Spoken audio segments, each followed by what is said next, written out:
महाराष्ट्र के पालघर में हुई जूना अखाड़े के दो संतों की निर्मम हत्या के विरोध में आए धार्मिक गुरुओं के बयान के बाद महाराष्ट्र के मुख्यमंत्री श्री उद्धव ठाकरे किस सहमे अंदाज में अपनी प्रतिक्रिया व्यक्त करते हैं। आइए सुनते हैं धर्मगुरु और श्री उद्धव ठाकरे जी। मेरा मन बहुत व्याकुल है, बहुत व्यथित है। मैंने अपने जीवन में कभी इतनी नृशंस हत्या होते नहीं देखी। 70 वर्ष के और 40 वर्ष के जूना अखाड़ा के दो संतों की जिस तरह भीड़ ने हत्या की है और जिस तरह पुलिस मूक दर्शक बनकर खड़ी हुई है, इसने हमारे संपूर्ण अस्तित्व को हिलाकर रख दिया। भारत की धरती संतों की धरती है। इस देश में जो षड्यंत्र चल रहे हैं आदिवासी बनवासियों के बीच में, सनातन धर्म के खिलाफ जो उनके अंदर जहर इंजेक्ट किया जा रहा है, ये भारत भगवा है, भगवा। यहां लाल सलाम चल नहीं सकता। जिस तरह आज मां भारती का हृदय द्रवित हुआ है, हर सज्जन शक्ति व्याकुल हुई है, ये ऐसी विचित्र घटना है जिसने हमारे संपूर्ण अस्तित्व को हिला के रख दिया है।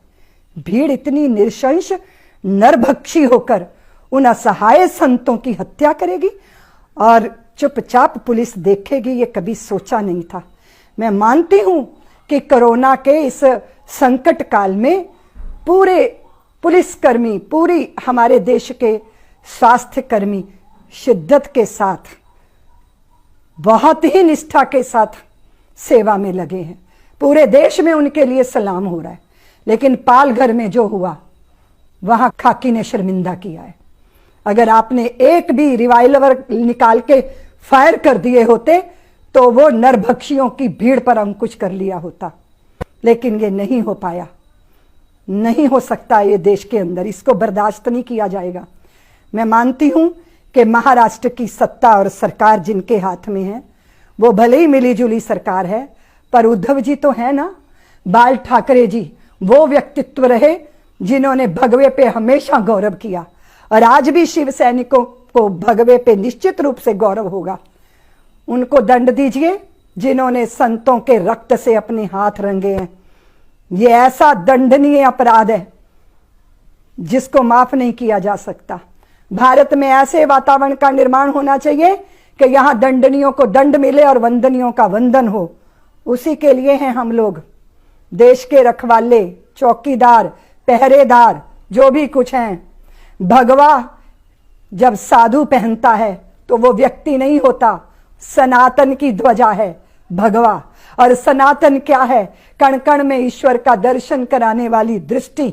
सनातन, अगर सनातन बचेगा तभी मनुष्यता बचेगी।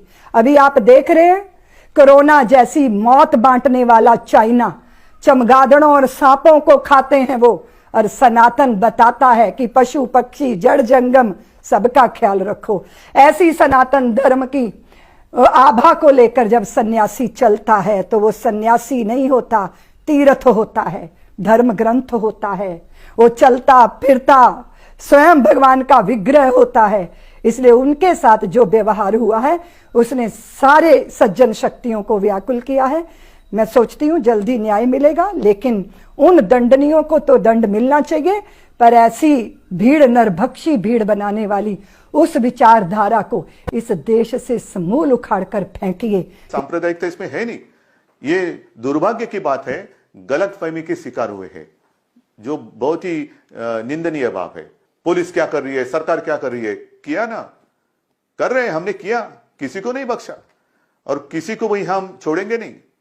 वो इसमें मैं सिर्फ कहना चाहता हूं कि जो भी लोग इसमें आग लगाने की कोशिश कर रहे हैं, आग ना लगाए।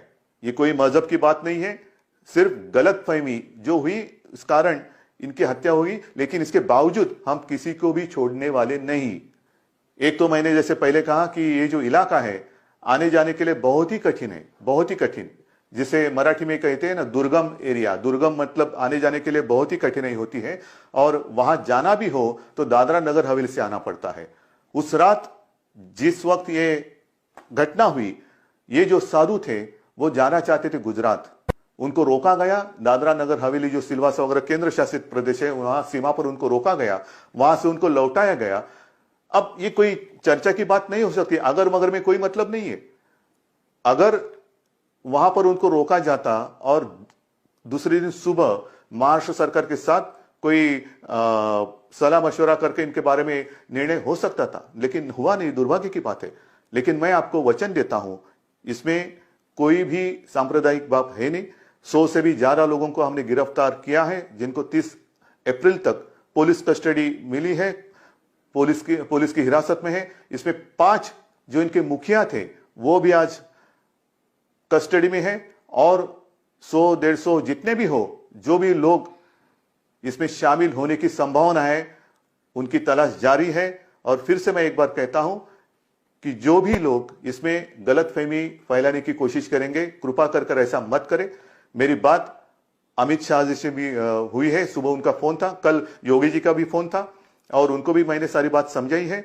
अमित भाई ने भी, उनको भी पता है कि यहाँ कोई अगल बगल में ऐसी कोई दूसरे संप्रदाय या मजहब के लोग रहते नहीं है, तो इसमें सांप्रदायिकता की बात है ही नहीं।